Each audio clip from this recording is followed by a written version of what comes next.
Chapter 1 You are listening at Novel Full.audio. In this life, I will be the Lord. Chapter 1 Prologue. You can't gamble the family's property as you please. This is the third time already. Slap. With an unpleasant sound, Florentia's head sharply turned to the left. You good for nothing, how dare you admonish me? The smell of alcohol was strong on the body of the man who had just pushed her shoulders away. Let's go to sleep. Calm down, Astol. Go over there. And you. Belsac tried to softly appease his drunken cousin and then turned towards Florentia. And slap. With a louder sound than the one before, 5 fingers were imprinted on the other side of her face. After 4 years of squandering on our family's money, do you think it suddenly belongs to you? Belsac berated Florentia as she held her face, which had just been slapped twice. Don't be mistaken. Although you and us share the same last name, but with the blood flowing in your veins, you will never be a part of our family. All you have to do is to live as our servant. No matter how many times she heard it, those cruel words felt like a dagger that had just pierced her heart. If you tell grandfather anything that happened today, I won't leave you alone. With a warning, Belsac spit on the ground and turned around. Soon, the sound of the carriage grew more and more distant. Left alone in the dark alley, Florentia clenched her fists. A drop of red blood dripped down her injured lips. Trip, trip. Hiya. Hiya. The small sway of the carriage and sound of the coachman awoke Florentia from the thoughts of the distant past. As she slightly lifted the curtains draped over the window and looked outside, she could see the soldiers of the imperial palace. So, we're here. Florentia lowered the curtains again and looked straight ahead, sitting more upright. After straightening her hair and dress, which had become untidy for a while, she looked like a neat portrait. In the meantime, her carriage passed through the main gate and reached Lamberg Palace. Riding in the carriage that was beautifully decorated, the gold it was made out of showed off its dazzling brilliance under the glorious sunlight of the afternoon. We've arrived. The carriage stopped and the coachman politely spoke. Florentia. At that time, the carriage door opened and a handsome man greeted her. Ferez. He kissed the back of her hand, after escorting her out of the carriage. It was a kiss with a deep meaning that didn't hide the desire in his heart. Ferez. Florentia called him out, but Ferez just smiled with his long eyelashes blinking. Let's go, everyone's waiting for you. She pulled her hand out of his and moved away from the carriage. Ferez, who laughed after seeing the tip of her ears blushing slightly, soon followed her back. There's no one in this Lamberg Empire who can complain against you for making them wait, my Tia. You can go a little slower. The two have come a long way today. As hard as it has been for you to come here, enjoy the moment. After much perseverance and efforts, it was time to eat the sweet fruit of her hard work today. Yes. I've had a lot of trouble. Florentia admitted plainly. She had come a long way back. It's probably even hard to imagine. She added in a small voice which no one could hear. But that doesn't mean I should be disrespectful. It was a firm answer. The woman who had made him fall in love with her from the moment he had laid his eyes on her was such a wonderful woman. Ferez laughed with joy again. Soon after, the two stood at the door of the closed banquet hall. Are you ready? At Ferez's question, Florentia nodded briefly. Then, shall we go in, Lord Lombardy? He held his hand out to her. Let's go, Your Highness, the Crown Prince. A fine, pale hand held his hand together. Open the door. Ferez briefly commanded the servant in front of him.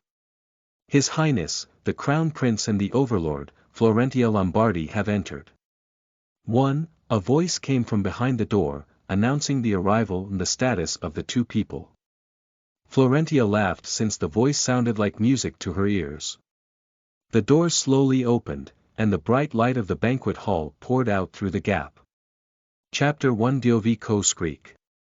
With an unpleasant sound, the iron gates of the great mansion were closed by the imperial knights. It was the end of the Lombardies, which had reigned as the greatest family on the continent for 250 years, on par with the imperial family of Lamberg. Like an ever-expanding world, the family's symbol, the clan, which had always been strong, ended in vain with the capture of Vise Lombardi, the patriarch of the household, as well as other figures under the name of tax evasion and treason.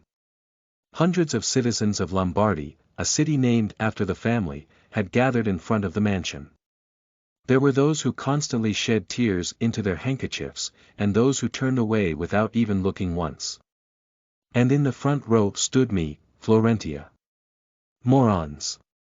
I said sharply while gritting my teeth, but it didn't matter now. I glared at the heavily guarded front door of the family and uttered a few more words. Freaks, dimwits, lazy people who will remain stubborn even when stuck in a fire. I could feel the people standing around me looking back at me in surprise, but what do you think? The Lombardi family is already ruined. However, no matter how much I cursed, the rage inside my heart did not subside. I had already told you that it's not going to be the first prince. I told you several times that he is just a spoiled brat and he's never going to be the crown prince. But despite my advice, the Lombardi idiots supported the first prince. The first prince, Astana Neremptorelli. They said it was because he was related to the empress, but as far as I could tell, they only picked the same kind of person as themselves. He belonged to a royal bloodline but had a fat body, while drowning in luxuries and pleasure and laziness that filled up his stomach. It was no exaggeration to say that Lombardy's brilliant history was the history of the Lamberg Empire. It was the Lombardi family that made Dorelli the first emperor of the kingdom and brought the empire where it is today. Is that all? Reaching the top, the family accumulated enormous wealth, participated in every war, achieved bloodless victories with excellent diplomacy, and supported great artists from all over the empire. There was no place in the world where Lombardy's name could not be reached. And it was Lulac Lombardi, the overlord of the previous generation, who is said to have raised the Lombardi family to a high level. When the young Lulac had just taken over as an overlord, the imperial family issued a royal edict to keep him in check. And that's when Lulac came up with the scholarship system. The government had raised the number of talented people in various fields by providing generous support to both nobles and commoners. It was no wonder where the loyalty of those who had studied under the support of the Lombardi family would lie. They were not Lombardi, but they were the Lombardi's people. So Lulac, the overlord, had succeeded in planting his people all over the place without even taking a single step out of Lombardy's territory. Eventually, the emperor, who had no choice but to recognize the Lombardi family's influence, had to take back the royal edict after 20 years. However, no matter how ignorant you are, how can you ruin such a family in just 2 years? 2 years ago, after the death of Lulac Lombardi, the first son, Vise Lombardi, was appointed to the post of the next overlord. And that was the beginning. Vise was a sleazy, passive man who only liked to say a few words, so he couldn't lead the kingdom or his family, and so, the Lombardi's bloodline, a bunch of squanderers, became selfish, causing the family to lose their strict ancestry. It's so obvious, I don't even have to look at it. The reason I knew so much about them was very simple. I used to be a Lombardi. To be more specific, I lived in a country called South Korea, died in a traffic accident and reincarnated into this world. That too, in the Lombardi family. When I had first opened my eyes in the body of a newborn baby, I screamed instead of crying while looking at my luxurious surroundings that seemed like a hallucination. I was finally born with a golden spoon. There was definitely a period of time where I had woken up in that mansion, greeted everyone in the mornings and gone to sleep at night while looking at the patterns carved on the ceiling. But sadly, I was just a half. 2. My father was the third son of my grandfather, the overlord of Lombardy, but my mother, who had passed away while giving birth to me, was a commoner and could not officially get married due to the strict laws of the family. Born between them, I was technically illegitimate, but with my grandfather's permission, I was lucky to be able to use the Lombardi family's surname. But that didn't mean that I was recognized as a part of the Lombardis. All the time, I was just a vaguely positioned child using the Lombardi family's last name and not actually a complete member of the family. It was all superficial, but even then, I was happy only for a short while. A few days before my 11th birthday. After my father passed away due to an incurable disease, I was forgotten in the family. I was no longer a Lombardi without the father who had linked me to the family. Soon after, I was no more invited to any family events and I lost my place. However, I couldn't just leave myself like that, so I started working at the age of 15. In the beginning, I began to take care of the library in the mansion. When my father was alive, it was the place we had spent most of our time together, and it was almost like my second home. But when the librarian suddenly resigned due to an illness, there was a vacancy and I took over the position with much difficulty. It was ridiculous to entrust the whole library to a 15-year-old child, but the surname Lombardi attached to my name had proven to be very useful at that time. Ordering and organizing books as people requested was something I loved, and it wasn't that difficult for me. As a result of working hard while enjoying my duties, the library became more and more pleasant and I started to be recognized for the first time. So, one by one, one at a time. Slowly, I started to touch on the affairs of the mansion. By the end of my 18th birthday, I began to be in charge of the affairs inside and outside the Lombardi mansion. It was quite an extreme job. My father's brothers were all snobbish nobles living in their own little bubble, and my Lombardi cousins were rogues who got involved in some or the other accident every day. And the year I was 19, my grandfather fell ill and I was assigned the duty to assist him by his side. It was only natural that no one knew the family affairs as well as I did. Unlike my other cousins, who were born with blank heads, my grandfather was quite shocked at my ability to learn anything quickly and fulfill my responsibilities accurately. If only I had known a few years earlier that you were such a child. As my grandfather, Lulac Lombardi's illness worsened, sighing became a habit for him as he constantly thought about the future of the family. I would have passed down this family to you. Every time, he would sigh and laugh. Nothing would have changed, Grandpa. Why do you think so? I'm illegitimate. How can I become the overlord with a commoner's blood in me? No, Florentia. The voice of my grandfather, who was shaking his head, was very firm. You are a Lombardi. As long as you have the blood of the family, you're well qualified. However, it was only a late regret, and V's, my grandfather's first son, was counting the days when he would become the overlord. But the last 3 years that I had spent with my grandfather were not meaningless. During that time, I was able to feel some affection for the first time after my father had passed away. I'm sorry, Florentia. I should have taken better care of you. And all of that, even though you're my granddaughter. I'm really sorry. It might have been regretful for him, but it was enough for me. The resentment I had felt towards my grandfather since he hadn't paid much attention towards me since I was a child had disappeared after that heartfelt apology. He had done his best for the Lombardi family. With affection, he did everything he could to make the family reach greater heights. I stayed up all night working, and I didn't mind taking care of the dirty work and mistakes of my cousins. I really loved being a part of the Lombardi family. However, get out. You know what you have to do without me telling you any further, Florentia.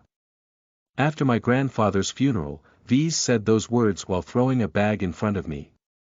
I had been patient because of your father for a while, but I can't just wait and watch anymore. I can't believe I let you stay in my place for so long. I've been too patient. Were you completely blind to all the work that I had done for the family? For all the effort I've been putting, it seems I wasn't a Lombardi after all. You can strip me off of my last name of Lombardi. Let me work for the family. I need to be here. I spoke some funny words. However, V's only laughed. You still don't know anything till the end. Don't ever come near this place again. I was kicked out just like that. Without receiving any rightful inheritance of property despite being a Lombardi. And exactly 2 years later, that idiot completely ruined the Lombardis. That great family. The beautiful Lombardi family that I had dedicated my youth to. Bang! The glass I put down roughly made a loud noise. The owner of the bar glared at me, but my anger had exploded and I couldn't care less about it. So the second prince became the one to reach the top. It was the second prince that no point one cared about because he was the child of a maid. The second prince, Ferez Brivicio Dorelli. Number one had ever thought that that prince, who had been rumored to have died in the small palace, had actually grown up so brilliantly. And with a tremendous amount of talent, he was the first to graduate from the Imperial Academy as both a civil servant and a military officer at the same time, due to which he ended up grabbing the attention of his father, the emperor. Not only that. The second prince even ate up the entire parliament at once by grabbing the nobles carefully recruited by the first prince and his mother, the empress, due to his tremendous charms. Sigh. The Lombardis wouldn't have gone bankrupt if only they had hung on to the right rope. One more drink here. No matter how much I drink, the rage burning inside me doesn't seem to fade at all. If you have 2 eyes, you should have seen it coming already. No matter who looks at it, it's obvious that the second prince is more likely to be the emperor than the one who has nothing better to do than get involved in debauchery and gambling. But those Lombardi fools didn't know that. Probably because they were laughing along with the first prince on the gambling table. Eventually, the second prince became the crown prince and soon after, the emperor passed away. The Lombardis, who had done all sort of vicious things to make the first prince the crown prince, were hit by extreme backlash. How did I need to go home? I felt dizzy because I had drunk too much alcohol. Fortunately, the house where I lived on a monthly rent was only 2 blocks away from here. As I placed the money on the counter, I staggered and walked out of the bar. Bastards! Brainless fools! Worthless scoundrels! It was when I vividly recalled the faces of my uncles and cousins that I began to curse. Slip. One foot of mine slipped in vain, my body tilted to one side and I staggered, struggling not to fall. And the place where I finally stood straight was right in front of a moving carriage. Quang! Something hit me hard at the back and I could feel my body floating in the air. I could also hear the hooves of a horse in the distance. It's kind of stupid that I had died in a car accident in my previous life, and this time it's a carriage accident. When I glanced down, my body that had been floating in the air steadily fell to the floor, unable to defy gravity. Very soon, darkness fell. Only Translator's Corner just picked up a little side project. Hope you like it. Glossary. 1. Overlord. So, the word that is constantly used throughout the novel, and it's also supposed to be in the title, is. This is a word that was frequently used in the ancient times but not in modern Korea. It refers to the head of a rich, honorable family that has great influence over the economy of a country. They are very powerful families and have a very high status and authority, almost like a family that describes a generation. I don't really know the right equivalent English word for it, so I'll be using overlord as just lord doesn't do it. Of course, for referring titles, I'll just use lord. 2. Half. Okay, I don't really know how to translate this. But in Korean, this word means half something. For instance, over here, she's just half-blooded. Chapter 2. You are listening at novelfull.audio. In this life, I will be the Lord. Chapter 2. Chapter 2. Father. I could see a brown-haired man in his late 20s reading a book. Faith, no. Dad. The green eyes that resembled mine looked at me. What's wrong, Tia? As I heard the voice that I had remembered distinctly, I got goosebumps on my arms. What, is this for real? The smell of books and the ambience of the library were way too clear to be considered a mere memory before dying. I tried to figure out the situation by blinking several times. Why am I suddenly standing in the library of the mansion, when I had instead been waiting for my death due to being hit by a carriage? Why is the bookshelf so big and why is the desk so high? Tia. When was the last time someone had called me so affectionately? I felt like I was about to cry as I looked at the familiar green eyes. My father was the young man that I had remembered in my memories. Tia, are you all right? I don't know what the hell was going on, but first I need to get out of this place. Wait a minute. The thing is, can I go to my room? My father, who had tilted his head, gave me a nod while closing his eyes in relief. Yeah, you can. Do you want me to come with you? No, I can go alone. Haha. You're more energetic today. Then, please go carefully. Yep. Well, I'll be right back. Stay here for a moment. Saying that, I started running. As I looked around at the library while running, it seemed to have retained its old look. It was the appearance which had been there before I became the librarian and changed it efficiently. It's strange. Really strange. As I ran out of the library, a familiar yet unfamiliar hallway greeted me. My room was too far, so I entered a random room as its door was open. The room with a single bed and simple furniture looked like it didn't belong to anyone. I thought it was the guest room, but that wasn't important right now. It was impossible to count the number of vacant rooms in the mansion, to the point it almost seemed like a village. Mirror. Yes, mirror. Fortunately, I was able to find a full-length mirror placed in the corner of the room. It didn't seem that far enough. But strangely enough, I had to take several steps to reach it. And the moment I stood in front of the mirror, I could see why. Why am I so small? My body was ridiculously small, and couldn't even fill a third of the full-length mirror which was made to fit the height of an adult. Looking down, I could see two small hands that looked like maple leaves, a baby belly and a tiny pair of feet. How old am I now? I can't ask anyone. After thinking for a moment, I hurriedly lifted the hem of the skirt that I was wearing. It was my 8th birthday when I had fallen and injured myself. There was a time when I was playing in the garden and I ended up scratching my knee severely on the rocks. The scar was so large that it was still present even when I had been 25 years old. No.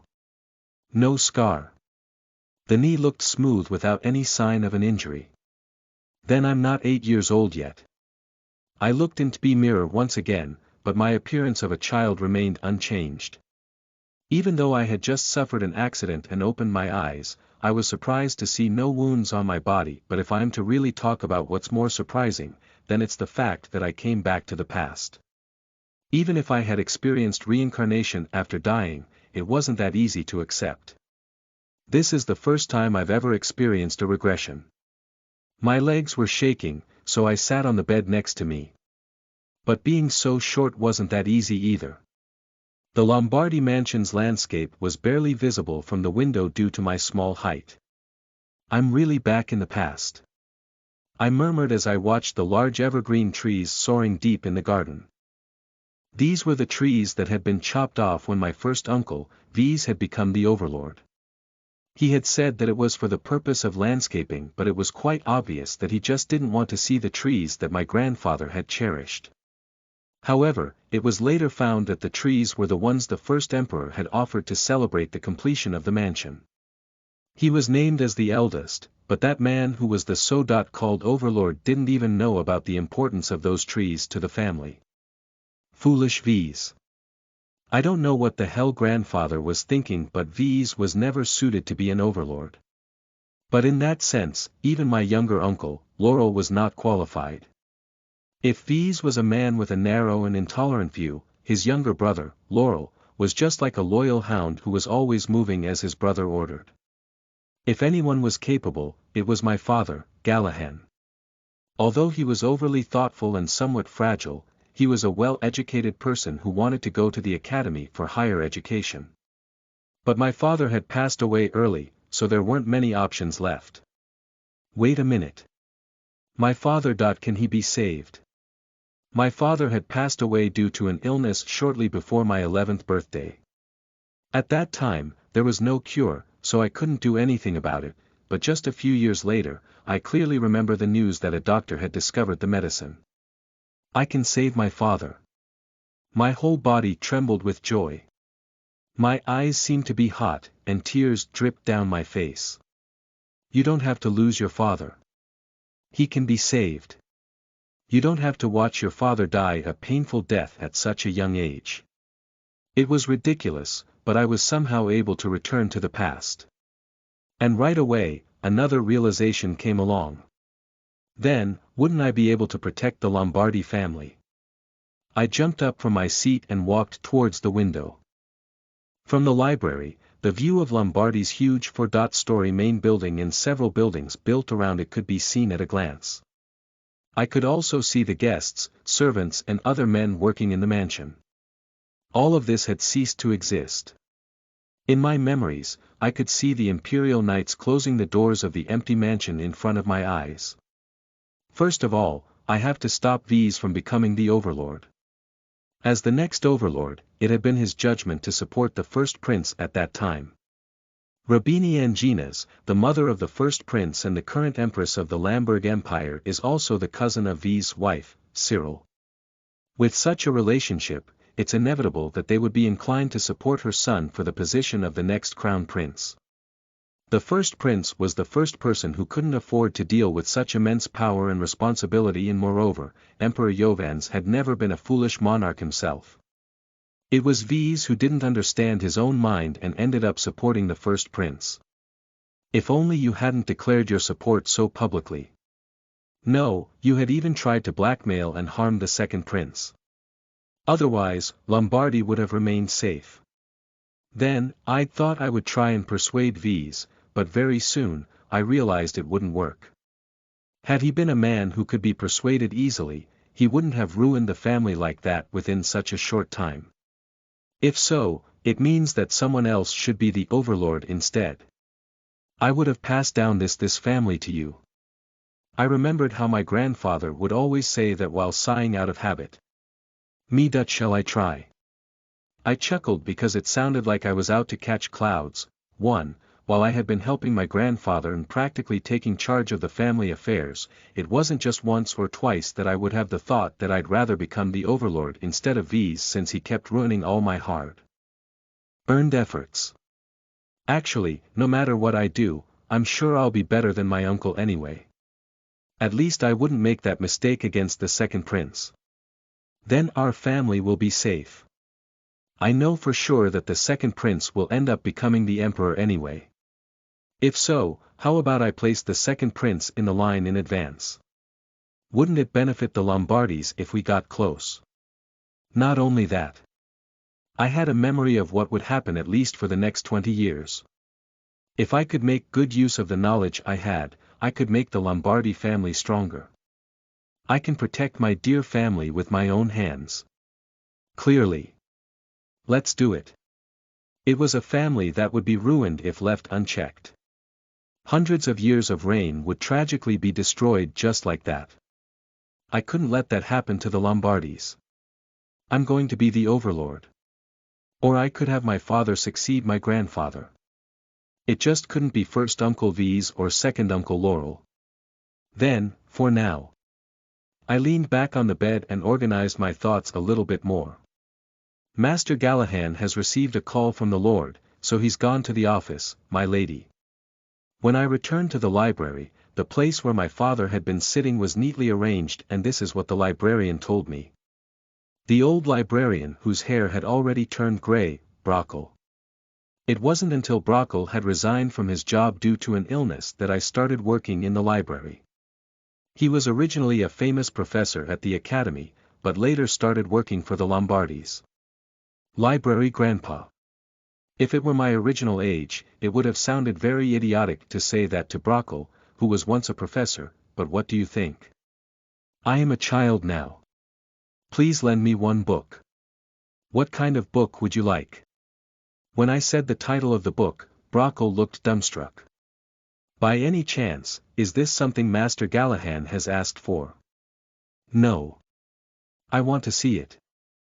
I understand why Brockle looked surprised. But I waited confidently, not avoiding his eyes that were practically staring at me. This was the book that I had wanted to read the most before I was hit by a carriage. However, it was so precious and expensive that in the end, I was never able to read it. After a while, I left the library with a pretty heavy book in my arms. I'll go near the office and wait while reading a book. I had asked someone a little while ago and found out that today was the third day of the week. It was grandfather's old habit to have a brief meeting with his 3 sons and 1 daughter on the third day. But the time would be different every time, so my father and his siblings would have to stay in the mansion all day and wait for grandfather's call. Nevertheless, no point one could express their dissatisfaction against it. Because in this Lombardy mansion, grandfather's power was absolute. When I was walking by myself, I found the main building and was able to stand in the hallway in front of the office. It was a place I had visited often when I had helped assist grandfather in his work. From a child's point of view, it looked somewhat different. I wanted to take a closer look around the inside of the main building, but I had to rest by the window. The distance from the library to this place is too much considering my short stature. Moreover, I could feel that my child body was weak and gets tired easily. Only and then, when I was thinking of taking a nap soon, hey, Half-Blood. I heard the voice of some cheeky kid calling me. Glossary, 1, catch clouds. This is used when someone pursues something vague, absurd or something that is impossible to do. Chapter 3. You are listening at Novel Full.audio. In this life, I will be the Lord. Chapter 3. Chapter 3. PFFTT. A shameless laugh was heard. It was V's son, Belsac, who had called me. A man with brown hair and brown eyes, who did not resemble his mother, Cyril, at all and instead, just looked like a replica of V's. That grumpy-looking face had many flaws, but even then, women would never stop approaching him due to his status of being the eldest son of the Lombardy family. Ha ha ha. But what was in front of me right now was just a little boy who I'm assuming must be around 10 years old. He was someone who engaged in all kinds of nasty things, so I was the one who had to clean up and deal with his mess. He was really someone who made me tremble whenever I saw his face, but as a child, he was pretty cute. Are you laughing at me? However, that temper wasn't cute at all. Still, I was about to apologize because I thought I'd end up feeling bad later. This filthy Half-Blood dares to laugh at someone. But offensive words kept leaking from his mouth. Half-Blood, little by little, I began to remember. My cousins, including Belsac, had cursed me to death just because my mother had been a commoner. Brother, I think that Half-Blood must be pissed off right now.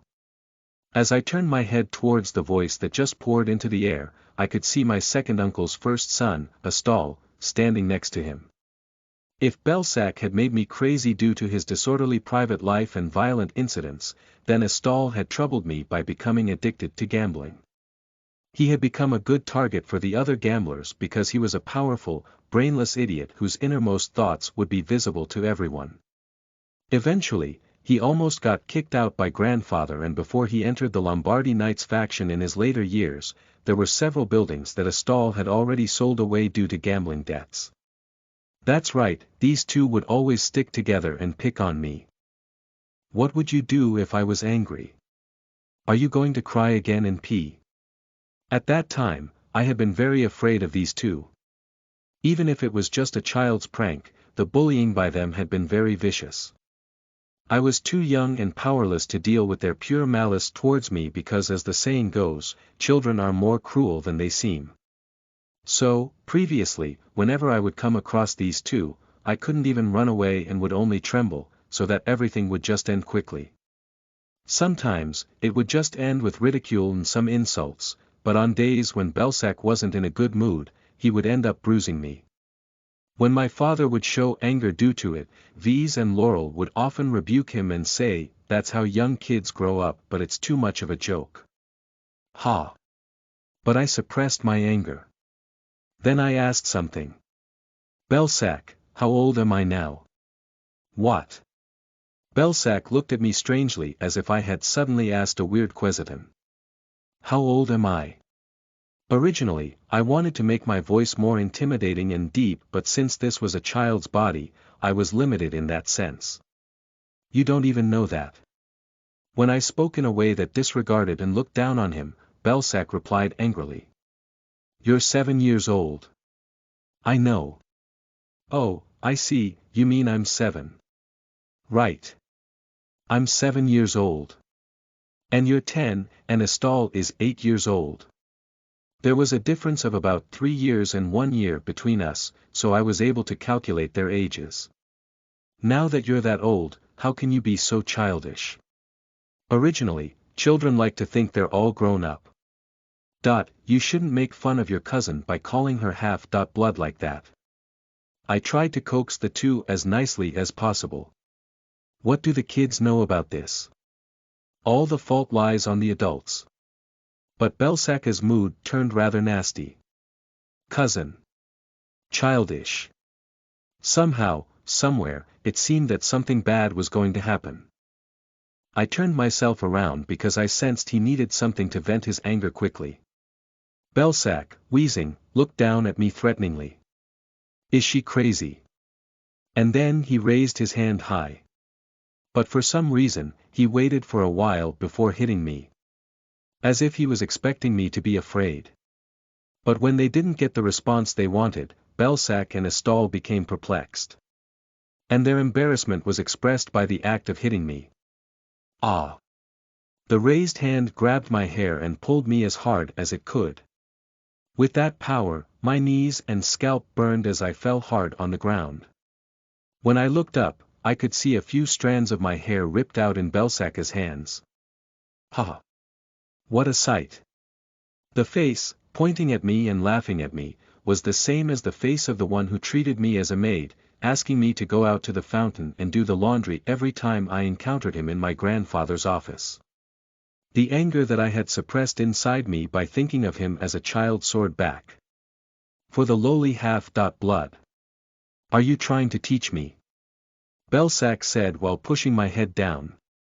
Just because you have the same last name, you've started deluding yourself into thinking you're one of us. Estelle smiled meaningfully behind him. You're not a Lombardi. So get the hell out of here, you half-blood.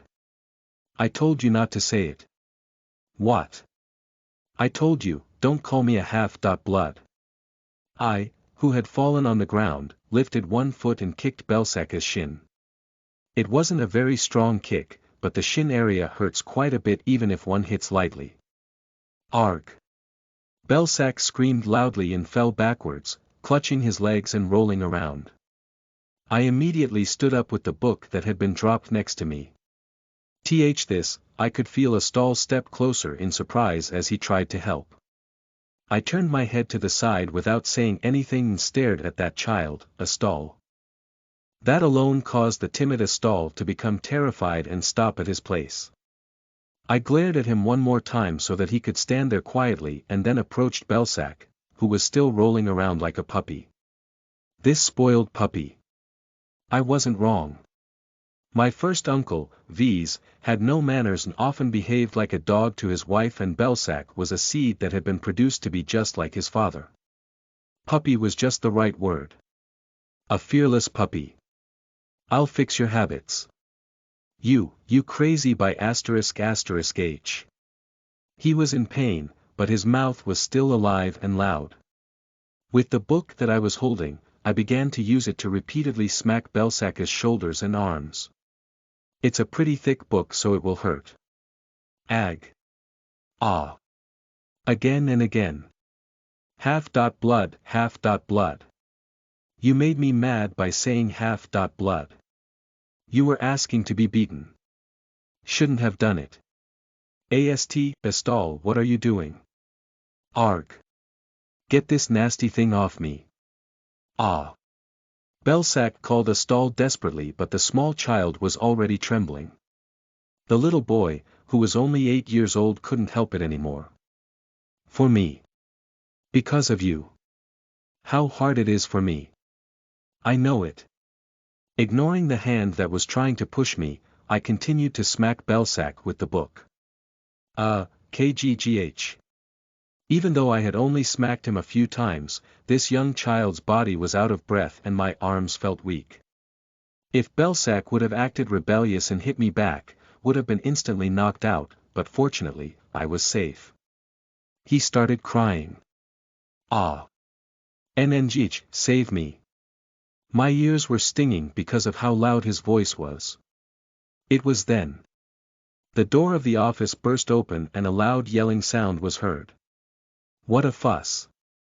A middle-aged man with a huge, intimidating presence whose neatly arranged white hair and beard gave the impressions of a lion's mane appeared in front of me. Grandpa. It was my grandfather, Lolac Lombardi, the patriarch of this Lombardi family, who was staring at the scene of Belsac lying on the floor and me smacking him with my book. Belsac. Soon after, someone came screaming from the office while calling out his son's name and pushed me roughly. It was incomparably strong compared to how I had been pushed down by Belsac a while ago. The book fell far away, and my palm and wrist became sore as I used them to reduce the impact of my fall and avoid hitting my head. Tia. That's when I heard an affectionate voice. My father, who came out of the office belatedly, saw me and approached me with surprise. Oh my God. Tia, your wounds. It's probably because I look like a mess right now. Belsac was the one crying, but apparently, my condition was much worse. Brother, father. But I know how loud Belsac is, and he's going to make it worse than it is. You. Apologize to my son right now.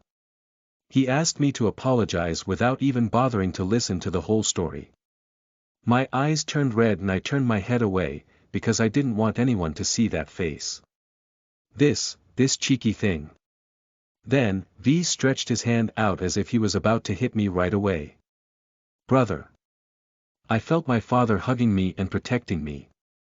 But judging the situation, it seemed like he would end up hitting my dad who was blocking me. Stop it. However, the immediate situation was temporarily suspended as soon as my grandfather voiced out in anger. V's was still struggling, but he couldn't say anything anymore and stared at me with his eyes as if he was going to kill me. In the quiet hallway, only the whimpering of Belsac rang from time to time. Me. I was quietly laying down in my father's arms and hugging him. To be honest, I'm flattered. I wanted to leave a good impression on my grandfather, but from the beginning itself, I messed up. All because of that stupid Belsac. My grandfather, who took turns looking at Belsac and me for a while, then looked at Astal. The boy was already hiding away while holding on to my second uncle, Laurel's clothes. Only, Astal, what happened? Grandfather asked. Astal looked up at his father for a moment and then replied. Brother Belsac and I were just walking and this Florentia suddenly started hitting us. No, but can you see what that loyal dog is saying? Chapter 4. You are listening at novelfull.audio. She kicked and knocked me down, and after that, she hurriedly hit with a book that I'm going crazy and jumping. To lie by twisting facts trickily. It was also surprising that Astalio had a brain capable of doing that. With my heart, I wanted to shout that that was all lies, but I held back. Instead, I just looked at my grandfather with the meaning of, I have something to say. My grandfather looked at me once and asked Astalio again.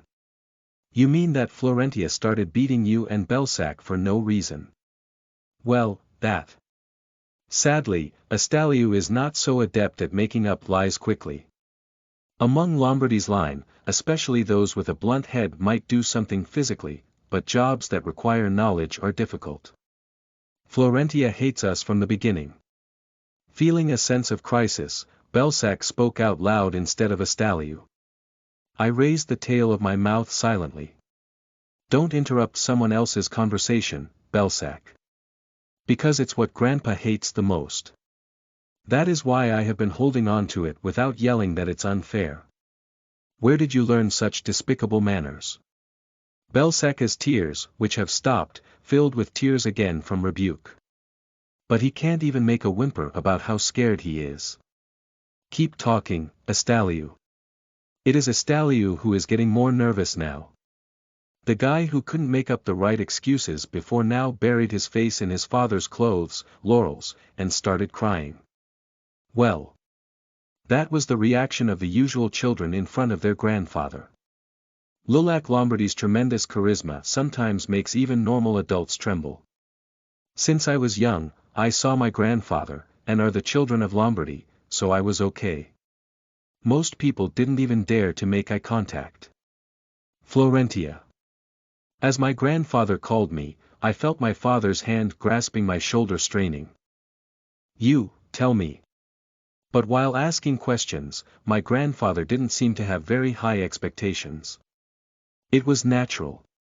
The original me, Florentia, was an exceptionally timid child. That's what I inherited from my father, more so because I was harassed by my cousins like that. But I said, looking straight into my grandfather's eyes. I haven't done anything wrong. Even when my son like this now. V's. Eventually, great anger broke out from my grandfather. The momentum of V's, who seemed want to chew me at any moment, died, and his shoulders shriveled. He couldn't overcome his temper and intervene. A while ago, his son was scolded for doing the same thing. Like father, like son. Keep talking. Grandpa said horribly to me. But I could see that there was something else in those eyes that seemed cold at first glance. I was here waiting for my father. But all of a sudden, Belsac and Astaliu came and made fun of me by calling me half-blood, and I told him not to do that, so he hit me. You got hit. Who hit you? Belsac. I did not forget to lift my index finger and point to Belsac. And he called me lowly.born and told me to go out to the commoners' village. Even if I didn't see, I knew the expression of my father who listened to me now. It was because the hand on my shoulder was trembling with anger. It could have been a bit of a fuss, but now it was time to tell him how I was being treated. Father, sorry. Please be patient. So did you hit Belsac because of that? No. Then why did you hit him? That's Belsac. I took a small breath and said again and again. That's because Belsac told me, you are not Lombardy's. Me and my grandfather's brown eyes faced straight. They were plain-looking brown eyes, but I knew they saw so much that the killer couldn't even imagine. That's right, I'm half-blood. My mother wasn't allowed to use Lombardy's name until the end, so I was definitely half right. I had no intention of denying it. But even though I'm half-blood, I'm definitely Lombardy's. My grandfather acknowledged it, Lombardy. In the past, I thought I was incomplete because my mother was a commoner. That's why I was always ignored as a half-blood, and my cousins regarded them as beings with half that I would never have. That's why I accepted that it was a worthy event though I was treated like an employee, not a member of Lombardy. However, when I saw how they running the family, I realized it was painful. That I'm 100 times more worthy of the name Lombardy than those nerds who call themselves Lombardy and shrug their shoulders. The fact that I am no less than anyone else, Lombardy. Belsac denied me that I wasn't Lombardy. And I can't stand it. He didn't make fun of you, but because he said you weren't Lombardy. Yeah. I nodded and answered, then deliberately added a word. Grandpa. It meant I'm your granddaughter too. I wanted to say that I deserved to call you grandfather as much as Belsac. And at that moment I saw the faint smile on my grandfather's face, who had been stiff as if angry, passed by. Did your knees hurt? At the end of my grandfather's words, I looked down at my knees. Blood was bleeding where it fell. Of course it hurts. But you don't cry instead, usually you are a cry baby. I missed it. Do you think it's strange that I suddenly changed, who was a cry baby until yesterday? A little embarrassed, I replied quickly. I will cry. I will say everything I want to say and go to my room and cry.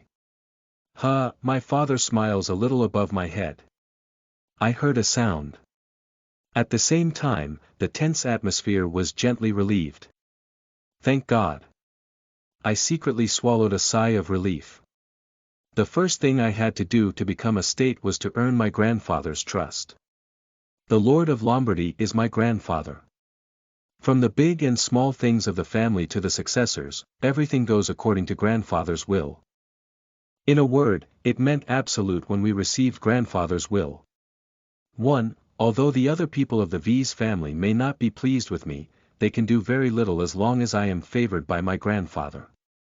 In this Lombardy, to fly outside of grandfather's eyes is like a social death. Belsac fighting accident has happened unexpectedly, but it was an opportunity. One was wondering how to get my grandfather's attention, but it seems like I took a step closer at this opportunity. Father. I think we need to heal Tia's wounds. My father, who had noticed, carefully spoke to my grandfather. Well, yes, it should be. Take it. I've got your permission, so I'll leave. It was when I was trying to hold my father's hand. Wyatt. Grandpa called me. Oh, why again? Florentia. Is this book yours? It was my grandfather who picked up a book that had fallen on the ground and gave it to me and asked. The thick book titled was not a fairy tale book read by children even at a glance. That means it is very expensive and valuable. I was freeze. It was because I had completely forgotten about books and because I knew what my grandfather thought about people who used books. I decided to confess. My grandfather saw everything I hit and beat Belsac with this book, so there was no way out. Yes, that's my book. I replied, holding the book with both hands. I'm sorry. Grandpa looked at me as if he was wondering. What? Wasn't you angry? What do you apologize for? Well, that's the rough handling of books, because books are meant to convey knowledge, not to beat people, not to hurt people. You did say you didn't do anything wrong a little while before. You have a good memory. I said, pretending not to know. I think it's a good way to admit it quickly when you realize a mistake. Grandfather, who might have laughed for a moment, told my father. Come on and take Florentia to the doctor. A doctor who resides inside Lombardy. There is. With the support of the family, it was a small hospital that healed people while teaching disciples and doing research. Yes, father. My dad looked at my bleeding knees and hugged me. Since I'm only 7 years old, it was natural for her father to hug her daughter, but she is an adult woman with a healthy mind. It was awkward to be hugged by someone so sweetly, to my father who died a long time ago and I never saw him again. But father. Will you cover this just like this? Florentia hit Belsac. These, who had been crumbling and distorted, shouted unfairly. Florentia must take responsibility for it. Oh, he's explode. I wanting while put my face on my father's shoulder. Worried about ending up the same as the past. Are you arguing on my decision now? Grandpa's voice became bold again. No, that's not it. These. Yes, father. You know you're embarrassing. Grandfather, who left only those words, went back to the room. The remaining V's worked hard, but there was nothing he could do. We'll go then. My father greeted people while holding me. I thought I would go right away, but I stopped walking for a while, passing by the Wainwright and said a word. Brother. Aren't you too excited about the fights of children? Woo-hoo. I had to hurriedly shut my mouth with one hand. In the meantime, whenever Belsac tormented me, he returned what my father had said. You. These had a temper and didn't know what to do, but my dad just moved his feet and steps with a calm face. I hugged my father's neck and looked behind me, looking for Belsac with my eyes. When he made eye contact with me, he shook his shoulder. I subtracted the grumpy smile from the smiling face and said in the shape of a mouth. See. You.